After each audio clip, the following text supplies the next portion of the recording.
ছাত্ৰ-ছাত্ৰীসকল, আজি তোমালোকলৈ আগবঢ়াইছো সমাজ বিচিত্ৰা পাঠ্যপুথিৰ পাঠ 15 গোলকীকৰণ পাঠটোৰ প্ৰশ্নোত্তৰসমূহ। অনুশীলনী 1। তলৰ প্ৰশ্নবোৰৰ উত্তৰ দিয়া। প্ৰশ্ন ক, এটা উৎপাদন কেন্দ্ৰ বা উদ্যোগৰ উদাহৰণ দিয়া। উত্তৰ, চাহ উদ্যোগ।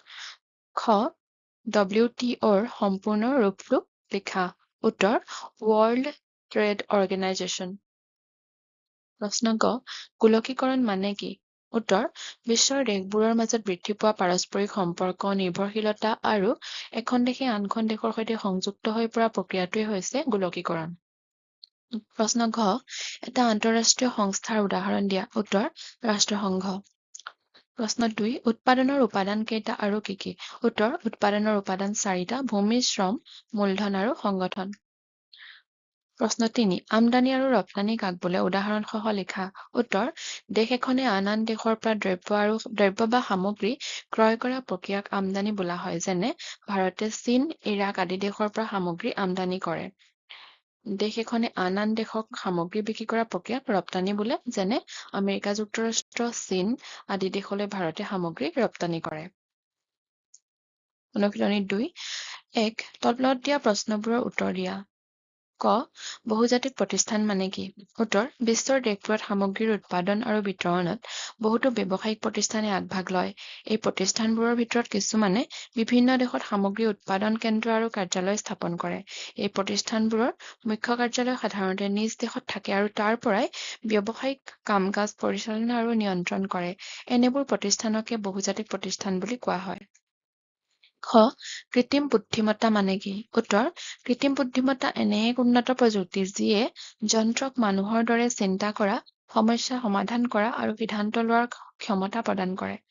প্ৰশ্ন গ, বহনক্ষম উন্নয়নৰ লক্ষ্য কেইটা? উত্তৰ, বহনক্ষম উন্নয়নৰ লক্ষ্য 3টা: অৰ্থনৈতিক, পৰিৱেশগত আৰু সামাজিক উন্নয়নৰ সুষম ব্যৱস্থা কৰা। প্ৰশ্ন ঘ, গোলকীকৰণৰ ফলত তুমি লাভ কৰা কেইটামান সুবিধাৰ বিষয়ে উল্লেখ কৰা।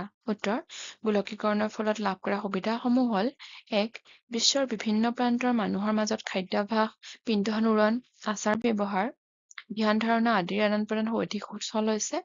2, চিকিৎসাৰ ক্ষেত্ৰখনত সুবিধা লাভ কৰিব পৰা গৈছে। 3, শিক্ষাৰ ক্ষেত্ৰখনত যিকোনো বিষয়ত নতুন জ্ঞান, অনলাইন ক্লাছ আদিৰ সুবিধা লাভ কৰিব পৰা গৈছে।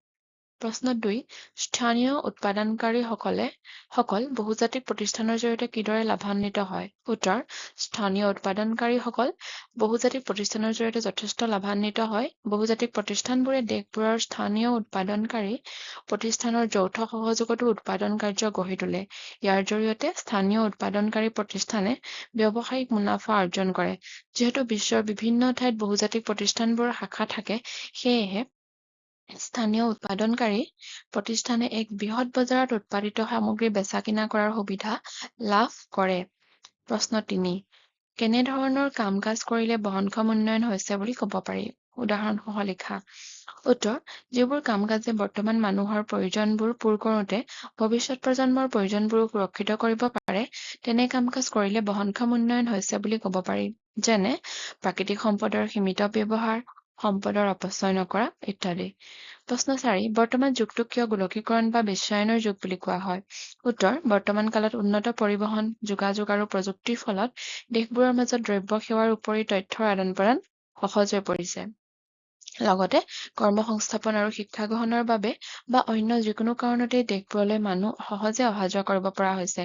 দেশ এখনৰ প্ৰাকৃতিক পৰিৱেশ উপভোগৰ বাবে অথবা দেশখনৰ সাংস্কৃতিক ঐতিহাসিক স্থান দৰ্শন কৰিবৰ বাবে বেলেগ বেলেগ দেশৰ পৰা পৰ্যটক আহিবলৈও সুবিধা হৈছে। গোলকীকৰণে বৃহৎ পৃথিৱীখনক এখন গাঁৱত পৰিণত কৰিছে।